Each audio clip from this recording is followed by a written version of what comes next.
民進黨的回力鏢終究要青鳥的代言人來告訴大家，如果你國民黨要去擋他或改他，他搞不好沒有辦法就卡住了，他就會得罪川普哦。那美國生氣了怎麼辦？搞不好就克你20%、30%、4%的關稅。所以如果最後台灣產業界，這是台灣產業界也還漏哦。這許書博講了，他又要把自己的意見嫁接到其他人身上。哇，那這不就是黑箱 MOU 嗎？那請問跟黑箱服貿有什麼不一樣？ Ladies and gentlemen, welcome the host. 漢哥也是推陳出新，從這一點上來說呢，土條我們應該靜一下，靜一下。好，來，靜一下。啊，靜一下我們的漢哥。這個他其實是訪問商總理事長許書博之前的直播預告。本身那個訪問，我覺得就中規中矩。第一個，他先定調，國民黨對於鄭麗君的談判結果就是會害慘台灣，所以他的標題就是說台美關稅協議談得超爛？問號。是你國民黨認為談得超爛。這個時候呢，黃遠漢就用他這招算是比較慣用。所以呢，既然這樣為民眾把關，肯定把壞的協議擋下來，那就有兩種。但是如果今天這篇文章就到這裡為止，你是覺得少了什麼？他覺得情緒勒索的力道不夠，所以他怕大家看不懂，所以他就趕快再加一個注，不管你是要用1擋排案，還是2改協議本文都可能沒有辦法生效哦。沒有辦法生效就是卡着哦，就會得罪川普哦。那接下來這個產業界被課20%、30%的關稅，我就說不一定哦。所以搞不好，我說搞不好哦，我還沒有訪問許書博，但搞不好台灣產業界希望你立法院不要擋啊，其實就是他自己的意見啊，他自己的意見想要包裝成產業界的意見，講直白一點是什麼？搞不好我們台灣產業界希望你藍白不要鬧了，趕快通過啊！但是呢，他又要打一個預防針，那這個關稅對台灣到底是好還是壞？理解的角度也許又會不同。那明明就是你自己的意見，你自己把自己的意見扣到產業界代表的身上，讓許書博往來講呢？而且他說了，台美關稅協議這個是牽涉到幾千億美元，如果換算成新台幣，那可能是10幾兆的預算，而且可能綁死台灣20-30年的時間。這麼重大的預算支出，占我們的 GDP 佔比這麼高的預算，難道立法院沒有監督審查的權利嗎？難道立法院只因為遇到了美國，所以我們只能摸摸鼻子，整包通過，不能審、不能查嗎？我就問你，當年的太陽花學運是為何而來？反服貿嘛，服貿法案當時躺在立法院，當時太陽花的訴求是什麼？拒絕黑箱，拒絕包裹表決，一定要逐條嚴格審查。我就問你，服貿協議跟台美關稅協議哪一邊涉及的金額更高，對台灣的影響更長遠、更重大？台美關稅協議綁死20-30年。那既然當年的兩岸服貿協議，你們青鳥，你們當時還叫太陽花，太陽花的主張是逐條審查。那請問為什麼台美關稅協議不能逐條審查？又是新式的韓文學法，先用反諷，因為以前喜歡說談什麼什麼什麼，先講個政治正確話，但是這個談的超級爛，打問號。再來關稅問題，我會訪問讓專業的來，所以呢，我先告訴你我要訪問專業。那我訪問專業什麼意思呢？誰能訪問專業？那當然是專業的人訪問專業啊，所以我也有點專業，這叫立人設。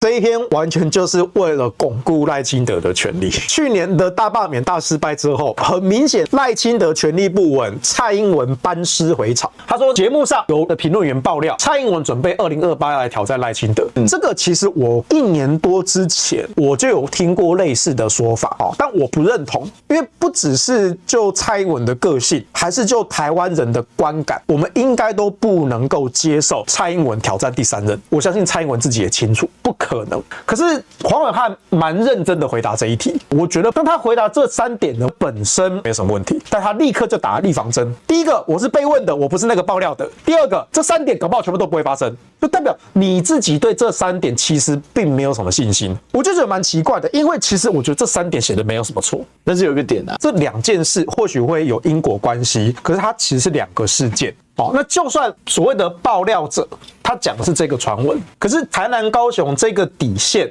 這個是你黃暐瀚自己講，這跟爆料者一點關係都沒有啊。他試圖是混淆，把這幾句話的責任說，那這我都是被動回答，而且這些可能全部都不會發生，預防針打得太快了，他一定是在藏什麼東西。內線消息有沒有？他怎麼那麼清楚知道底線是無錫，而且必須連同台南高雄一起輸掉？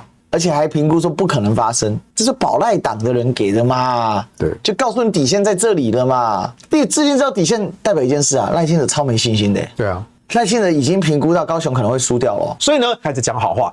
這個因為這個民進黨這個縣市長選舉是5席起跳啊。那我先前他另外一篇文章啊，只要說我能夠打下國民黨執政那幾個縣市，那賴主席就是成功了，就勝利了。所以他當然是有戰功的，就不需要下台的，也不會被挑戰的。可是我們政論圈我們媒體圈在講賴清德的權力不穩，不是取決於2026年的選舉結果啊，是2025年的事情啊，它是已經發生，而且是現在繼續進行式。所以包括當時在7月底8月初的時候，當時就出了一篇新聞說蔡英文的想想論壇 2.0 要重啟。那篇新聞還很故意哦，他說哎呀，知道這個賴主席現在忙着這個大罷免所以呢他們這個想想論壇 2.0 的重啟會往後推遲，不希望帶給賴主席壓力。我就奇怪了，如果你不希望給賴清德壓力，那你就2個月以後再講嘛。此地無銀300兩，對，甚至是一刀一刀凌遲賴清德。所以其實從那個時候開始，後來當然大罷免的結果大家也知道了，然後蔡英文的想想論壇 2.0 也重啟了，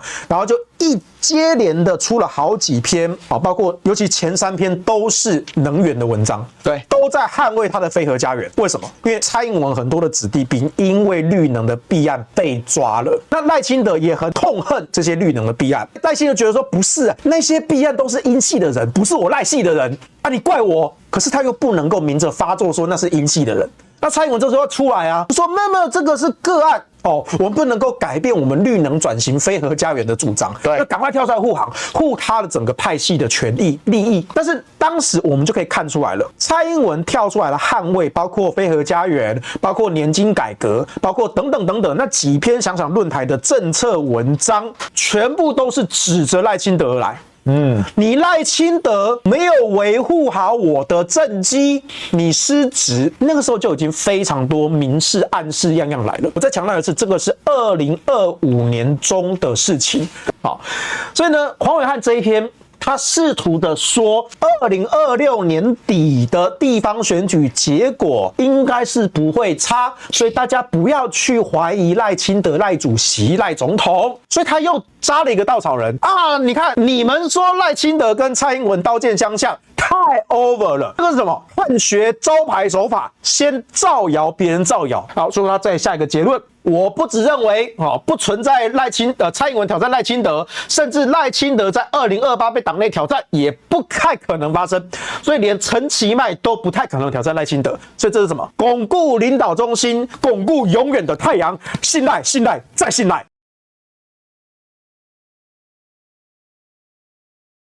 我覺得漢學的最大轉變在於立場清晰化，這跟賴場一樣走清晰化路線。那第一個呢，當然是說親美有日的國民黨還在不在？所以我就來問你，為什麼不在啊？我給你定了一個前提之後呢，我拒絕去針對現狀的改變進行討論。我討論這篇文章，我就告訴你，就是96年，就是08年的背景，不管2025年發生什麼事情，不管2026年發生什麼事，雷打不動，不准換。96年距今幾年？今年26啦，26一個月都過完了，就進入2月啦。30年前老共長什麼樣？確實，過去親美，馬英九8年內對美軍購6000億台幣，從未說過 AB 處長比科長大這樣一點的話。這就國民黨自己送槍了。雖然我跟蕭富非常的好，但我必須說，你自己送槍，那你當然就沒有辦法。但是呢，08年的馬英九不希望透過反共來激化兩岸對立，而是希望加強兩岸交流，來穩住兩岸的身形，進而我們跟美國要到了更多東西，包含所謂的免簽。現在以美國要賣武器，所以他抓住了這個痛點，見急了，你知道嗎？其實這也是漢學長久的手法嘛，先把要素拎出來，再來一個鬼轉。現在以美國賣我們武器，藍營擔心是爛貨舊貨，還不拿錢給貨。以美的同時是否也成移共？那這個是真正的鬼轉，以美就要搭檔移共。如果不移共，是不是就不以美？這樣的話，如果親美的話，那有沒有所謂的合陸的空間？沒有啊。如果你今天說我親美啊，但是我也合陸啊。他能接受嗎？他不接受。就在這個裡面，他已經暗藏一個事情了，他只做反事，他不做讓你做正事。過去有日311大地震，馬總統親自上線接電話呼籲募款。現在一日高市首相說台灣有事，國民黨批評高市大勝之後，國民黨還是遊行，這個就很糟糕了。高市說台灣有事是日本有事，國民黨論述不是批評啊，國民黨論述是那台灣沒事，日本不就沒事嗎？先給你戴個帽子。對，所以這個回轉之後，後面開始加入什麼個人的引申解說。因為什麼？台灣沒事，日本沒事這一句話哪裡講出來？媽的，我訪鄭立維的時候他講出來，就我們2.0重開的時候他講出來的嘛。那這就完全在扭曲鄭主席當時的說法。那高市選舉大勝，國民黨憂心，這當然憂心啊。高市選舉大勝，中日關係更糟，可能甚至要參拜靖國神社了。那萬一往那邊去的話，那請問同屬第一島鏈的台灣，能安歇嗎？至於和中有沒有變親中，甚至媚中，見仁見智。但親美友日這2點抗綠根本毫無衝突。和中有沒有變親中媚日，見仁見智。好，這故意怎樣？意思就是說啊，就是有嘛。再戴你一層帽子。好，那麼我跟大家講哦，和中、親中跟媚中，這是3個完全不同層次的概念，但它給你拔在一起做商量流案。所以這一篇的漢學，它是不斷在小細節裡面給你做帽子疊加的一個工作。親美友日跟這點抗綠毫無衝突，但問題當綠變成無限制的舔美舔日的時候，把台灣的利益送給美日的時候，民進黨完全裝死就放過了。所以我質疑你的態度的時候，变成我是一日反。就說只能辦高金，怎麼可以辦高市？所以我那天才講嘛，當高市早苗變高票早苗的時候，賴清德就變搞事清德嘛。對，那倒霉的就會是高金素梅。然後國民黨為何不願繼續親美友日並抗綠，尋求重回執政？老實講，這就是一個大帽子。今天親美應該是有限度親美，當你要求不能無條件親中，甚至變媚中的時候，本來親美就要有限親美，本來就是難不成今天川普搶我們，在強姦我們，然後我們就說謝謝你，要叫雙腳再大開嗎？講話就是這樣子嘛。所以這個講到這裡的時候，已經完全把風向帶到對他自己有利的一個點，順着邏輯就被帶過來。被帶過來是說，你看他拿一個歷史前提，卻不跟你討論現在的實際狀況，這就是漢學常見的方法，就是只挑我重點講之後，然後我把不利的帽子掛你身上，把論點突出之後，你給我反省，一句話就民進黨都沒錯，都是錯的，都是你國民黨，這是典型的 PUA。漢學文說穿了，其實就是這種 PUA 文，精準抓住藍營的那種心態，就是藍營的人，你為什麼不反思？你快反思啊你啊！你為什麼不反思呢？所以總結這個漢學文到了最後，檢討啊，國民黨是該檢討，我們剛才也做了很多檢討，但他所說的都不是檢討在點上，重點不是後面這個事實行為，重點是你們藍營的質疑我黃暐瀚啊，你們怎麼可以質疑我黃暐瀚？不爽，你們的質疑就是心裡有鬼。國民黨雖然這幾年都是在野，沒有執政，可是這一個自馬英九以來護台的立場，其實國民黨是沒有改變的。